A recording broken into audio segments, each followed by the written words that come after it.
السلام عليكم ورحمة الله وبركاته. نحمده ونستعينه ونستغفره ونؤمن به ونتوكل عليه ونعوذ بالله من شرور أنفسنا ومن سيئات أعمالنا. من يهده الله فلا مضل له ومن يضلل فلا هادي له. ونشهد أن لا إله إلا الله وحده لا شريك له. ونشهد أن سيدنا وحبيبنا ومولانا محمدا عبده ورسوله الذي أرسله بالحق بشيرا ونذيرا وداعيا إلى الله بإذنه وسراجا منيرا.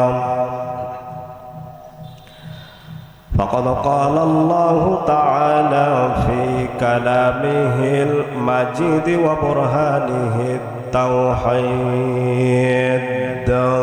জবান খুলে সকলেই পড়ে নেন আউযু বিল্লাহি মিনাশ শাইতানির রাজিম। বিসমিল্লাহির রহমানির রহিম।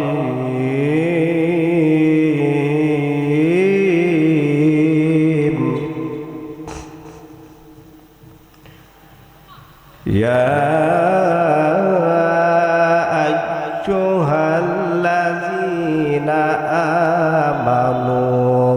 كتب عليكم الصيام كما كتب على الذين من قبلكم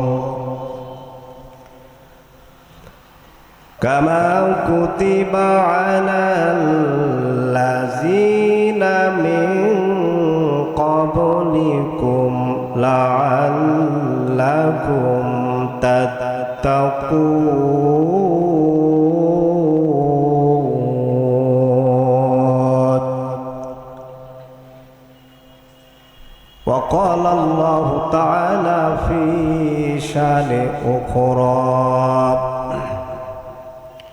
شهر رمضان الذي أنزل فيه القرآن هدى للناس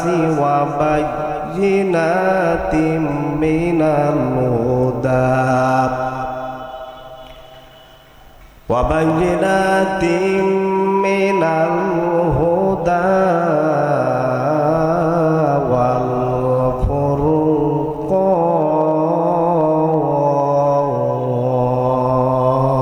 والفرقان. صدقت يا ربنا. عن أبي سعيد الخدري رضي الله تعالى عنه قال قال رسول الله صلى الله عليه وسلم من صام يوما في سبيل الله بعد الله وجهه عن النار 70 خريفا. رواه البخاري. وقال الله تعالى في شان حبيبه إن الله وملائكته يصلون على النبي يا أيها الذين آمنوا صلوا عليه وسلموا تسليما. اللهم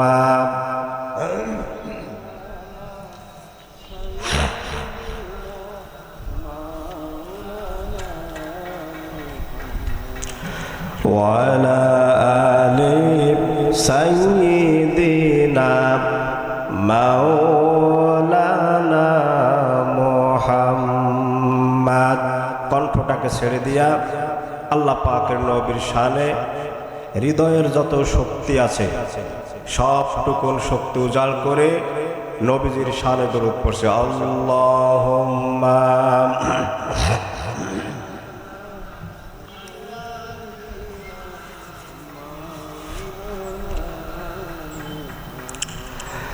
ওয়ালা আলি সাইয়্যিদিনা মাওলানা মুহাম্মদ। তুমি মিসওয়াক করা ফাজিলত তো জানো, খাবার শেষে মিষ্টি মুখের হাদিসটাও মানো। তুমি মিসওয়াক করা ফাজিলত তো জানো, খাবার শেষে মিষ্টি মুখের হাদিসটাও মানো। শুধু হক কথাটা উচ্চ স্বরে বলতে পারো না, অন্যায় দেখে বারুদ হয়ে জ্বলতে পারো না। শুধু হক কথাটা উচ্চ স্বরে বলতে পারো না, অন্যায় দেখে বারুদ হয়ে জ্বলতে পারো না। কেমন মুসলমান তুমি একটু বলো না, কেমন তোমার ঈমান একটু বলো না। আলহামদুলিল্লাহ, ডেকোরেটর মালিক ও শ্রমিকদের উদ্যোগে তৃতীয়তম এক বিশাল তাফসীরুল কোরআন মাহফিলের স্বনামধন্য সভাপতি, বিশেষ অতিথিবৃন্দ, আমন্ত্রিত অতিথিবৃন্দ, আজকের এই মাহফিলে যিনি সভাপতিত্ব করছেন আলহাজ মিজানুর রহমান মিজান আকন্দ, বিশিষ্ট সমাজকর্মী, প্রতিষ্ঠা মিজান দরিদ্র ছাত্র তহবিল গ্রন্থাগার ও প্রভাষক, শুকুরের হাট ডিগ্রি কলেজ, মিঠাপুকুর, রংপুর। সহসভাপতিত্ব করছেন জনাব মোহাম্মদ রাঙ্গা সরকার, সভাপতি ডেকোরেটর মালিক ও শ্রমিক সমিতি, শুকুরের হাট, মিঠাপুকুর, রংপুর। স্টেজে বসা হযরত উলামায়ে কেরাম, আমার পূর্বে যিনি কথা বলেছেন সম্মানিত শ্রদ্ধেয় ছোট ভাই, আমার সামনে উপবিষ্ট বিভিন্ন জায়গা থেকে আগত আল্লাহর কোরআন প্রেমিক, রাসূলের সৈনিক, দিনদার ইমানদার ভাইয়েরা, পর্দার অন্তরালের সতী সধবা, সম্মানিত মা এবং বোনেরা, আলোচনার শুরুতেই মহান রবের দরবারে কালিমাতুশ শুকর আদা করছি, যেই মহান মনিব আমাদেরকে সুবহে সাদিক থেকে শুরু করে পর্যন্ত পানাহাত থেকে বিরত রেখে দিন ইসলাম প্রতিষ্ঠার আঞ্জাম তাফসীরুল কোরআন মাহফিলে বসে আল্লাহ পাকের কোরআন শোনা এবং বলার তৌফিক দান করেছেন, সেই মহান জাল্লা ওয়া শানুহুর দরবারে অগণিত শুকরিয়া আদা করছি। সকলেই কণ্ঠটাকে ছেড়ে দিয়ে বলছি আলহামদুলিল্লাহ। দরুদ ও সালাম পেশ করছি সেই নবীর উপর যার আনিত বিধান মানলে ইহকালীন জীবনে কল্যাণ পাওয়া যায়, পরকালীন জীবনে মুক্তি অর্জন করা সম্ভব হয়। সেই নবীর প্রতি দরুদ পড়ছি, সকলেই বলছি সাল্লাল্লাহু আলাইহি ওয়াসাল্লাম। সম্মানিত ভাইয়েরা, আলোচনার শুরুতেই আপনাদের কাছে জেনে নিতে চাই আপনারা কেমন আছেন। এই মাহফিল আসতে পেরে আপনারা খুশি না বেজার? কিয়ামতের ময়দানে আল্লাহ পাক যখন মানুষদেরকে হিসাবের জন্য ডাকবেন, সেই দিন কিন্তু মানুষদের জবানগুলো বন্ধ হয়ে যাবে। সেই দিন মানুষের হাত এবং পা সাক্ষী দিবে। তাহলে ছোট্ট প্রশ্নটি করে নেই, সেটি হলো, আপনারা যখন বাড়ি থেকে রওনা দিয়েছেন মাহফিলে আসার জন্য, তখন বলেন তো আপনারা কি হাতে হাত রেখে এখানে এসেছেন না পা দিয়ে হেঁটে এসেছেন? তো পা দিয়ে যদি হেঁটে এসে থাকেন আর কিয়ামতের ময়দানে যদি রব্বে কারিম বলে থাকেন যে আমি মানুষের জবানকে বন্ধ করে দেব, মানুষের হাত কথা বলবে, মানুষের পা কথা বলবে, তাহলে এই পা বলেন তো সেই দিন আমাদের পক্ষে সাক্ষী দিবে না বিপক্ষে দিবে? তাহলে সাক্ষীটা যদি আল্লাহর দরবারে কোরআনের তাফসীরের মাহফিলের পক্ষে আপনার হয়ে যায়, তাহলে কিয়ামতের দিন আমার আল্লাহ বলছেন, যেহেতু কোরআনের সাক্ষ্য বান্দার পক্ষে হয়েছে, আমিও সাক্ষী দিলাম বান্দাটা আমার আল্লাহর জান্নাতি। বলেন সুবহানাল্লাহ। কিন্তু যে সমস্ত ভাইয়ের এখন পর্যন্ত আসতে পারে নাই, আল্লাহ যদি ইচ্ছা করতেন আমাদেরকে এই সময়টা হসপিটালের বেডেও রাখতে পারতেন, ঠিক কিনা বলেন? কিন্তু আল্লাহ পাক কি সেটা করেছেন? করেন না। আমি আমার জুমার খুতবায় একটা কথা প্রায় বলে থাকি, মানুষের দাঁত যতদিন আছে এর মর্ম যদি কোনো মানুষ না বোঝে, মানুষের মুখ থেকে যখন দাঁতগুলো পড়ে যাবে তখন যদি ওই ব্যক্তি দাঁতের যত্ন করে, আচ্ছা বলেন তো ওর চাইতে বেকুব কি আর একটা আছে? অনুরূপভাবে আপনার জিন্দেগিতে আল্লাহ পাক একটা হায়াত দিয়েছেন।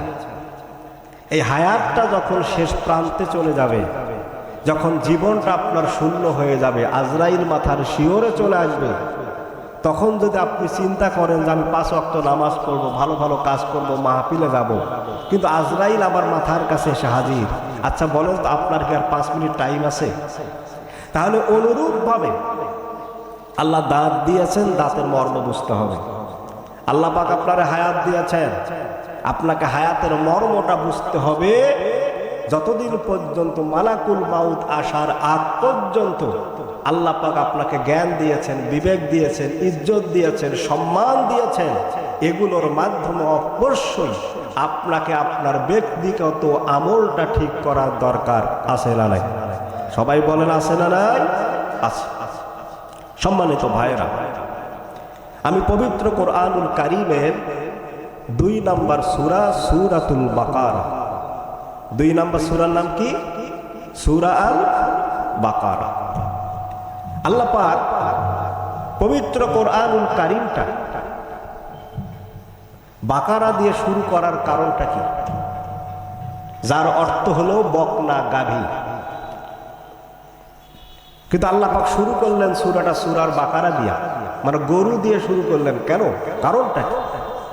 কারণটা হলো সূরা বাকারা দিয়ে শুরু করলেন আর মানুষ দিয়ে আল্লাহ পাক সূরা শেষ করলেন সূরা আন-নাস। এর অর্থ হলো এই কোরআনুল কারীমের ভিতরে যারা ঢুকতে পারবে, বুঝতে পারবে, ব্যক্তিগত আমলটা যারা ঠিক করতে পারবে, আল্লাহ পাক বলেন গরুর চরিত্র থেকে ওই মানুষটাকে কোরআনের বদৌলত আমি আল্লাহ পাক মানুষ রূপে বের করে দিয়ে দেবো। সুবহানাল্লাহ। তাহলে এই কোরআনুল কারীমটা পড়ার দরকার আছে না নাই? আছে। তাহলে বলছিলাম যে আমি সূরা 2 নম্বর সূরা আল বাকারা, এখান থেকে আমি 183 নম্বর আয়াতে কারিমা এবং 185 নম্বর আয়াতে কারিমা আপনাদের সামনে আমি তেলাওয়াত করেছি। সূরা আল বাকারায় আল্লাহ পাক 286টি আয়াত দিয়েছেন। কতটি আয়াত দিয়েছেন? 286 আয়াত। তার মধ্য থেকে আমরা পড়েছি 183 আর 185 নম্বর আয়াত। এই আয়াতে কারিমার সরল অনুবাদ হলো, আল্লাহ পাক এখানে ঈমানদারদেরকে ডেকে বলছেন, ইয়া আইয়ুহাল্লাযীনা আমানু, ওহে পৃথিবীতে যারা কালিমা পড়ে মুসলমান হয়েছো, কুতিবা আলাইকুমুস সিয়াম কামা কুতিবা আলাল্লাযীনা মিন ক্বাবলিকুম, হে পৃথিবীর মানব সকল যারা রোজা রেখেছো, তোমাদের মতো রোজা আমি পূর্ববর্তী যত জাতি এই পৃথিবীতে পাঠিয়েছিলাম তাদের উপরে এই রোজাটাকে কি করেছিলাম? ফরজ করেছিলাম। কেন? লাআল্লাকুম তাত্তাকুন, আল্লাহ পাক মুত্তাকির যত কথা বলেছেন কোরআনুল কারিমে, তন্মধ্য থেকে আল্লাহ পাক বলেছেন মুত্তাকি হওয়ার অন্যতম মাধ্যম হলো রমজানুল মুবারকে রোজা রাখা। বলেন সুবহানাল্লাহ।